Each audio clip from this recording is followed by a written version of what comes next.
যাদের নামাজ পড়ার সময় দুনিয়াবি চিন্তা মনে আসে বা নামাজে অমনোযোগী তৈরি হয়, তারা ভিডিওটি শেষ পর্যন্ত দেখার অনুরোধ রইল।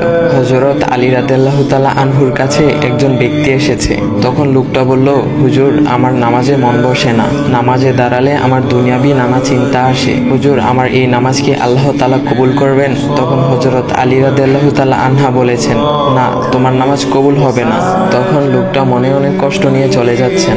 এমন সময় রাসূল সাল্লাল্লাহু আলাইহি ওয়াসাল্লাম এসে হযরত আলী রাদিয়াল্লাহু তাআলা আনহুকে জিজ্ঞাসা করলেন, ইয়া আলী, আপনার কাছে লোকটা কেন এসেছিল? এসে দেখি মন খারাপ করে চলে গেল। কেন, কি হয়েছে আমাকে বলুন। তখন আলী রাদিয়াল্লাহু তাআলা আনহু বলেন, তিনি আমার কাছে জানতে এসেছেন যে নামাজে দুনিয়াবি চিন্তা আসলে নামাজ হবে কিনা। আমি বলেছি, না, তোমার নামাজ কবুল হবে না।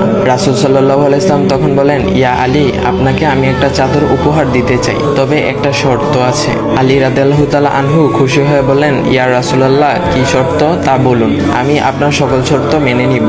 বুঝতেই তো পারছেন রাসূল সাল্লাল্লাহু আলাইহি ওয়াসাল্লামের চাদর বলে কথা। তখন রাসূল সাল্লাল্লাহু আলাইহি ওয়াসাল্লাম বললেন, ইয়া আলী, আপনি যদি এই মুহূর্তে 2 রাকাত নামাজ একনিষ্ঠভাবে পড়তে পারেন দুনিয়াবি সকল চিন্তা দূর করে, তাহলে আমি আপনাকে সেই চাদরটি উপহার দেব।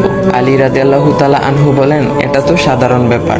আলী রাদিয়াল্লাহু তাআলা আনহু তখন নামাজে দাঁড়িয়ে গেলেন আর তিনি নামাজ পড়তে শুরু করলেন।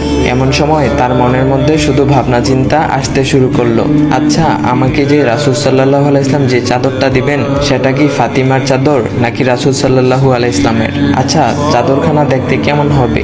এই বিভিন্ন বিষয় নিয়ে ভাবতে লাগলেন। তিনি ভুলেই গেছেন যে দুনিয়াবি চিন্তা নামাজে আনতে রাসূল সাল্লাল্লাহু আলাইহি ওয়াসাল্লাম নিষেধ করেছেন। এর মধ্যে আলী রাদিয়াল্লাহু তাআলা আনহুর নামাজ পড়া শেষ। আলী রাদিয়াল্লাহু তাআলা নামাজ শেষ করে রাসূল সাল্লাল্লাহু আলাইহি ওয়াসাল্লামকে বলতেছেন, ইয়া রাসূলুল্লাহ, আমি আপনার শর্ত মেনেছি, এখন আমাকে চাদরখানা উপহার দেন।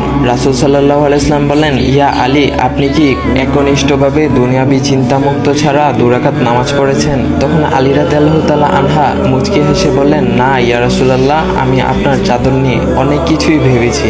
তখন রাসূল সাল্লাল্লাহু আলাইহি ওয়াসাল্লাম বলেন, ইয়া আলী, নামাজ তোমারও হয়েছে, আর তুমি যাকে নামাজ হবে না বলে ফতোয়া দিয়েছো, তার নামাজও আল্লাহ তাআলা কবুল করে নিয়েছেন।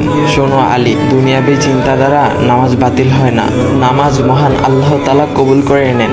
সকল ফরজ নিয়ম কানুন মেনে নামাজ পড়লে নামাজ হবে ইনশাল্লাহ। তবে আমাদের সকলের উচিত নামাজ আদায় করার সময় একমাত্র আল্লাহকে স্মরণ করে নামাজ আদায় করা।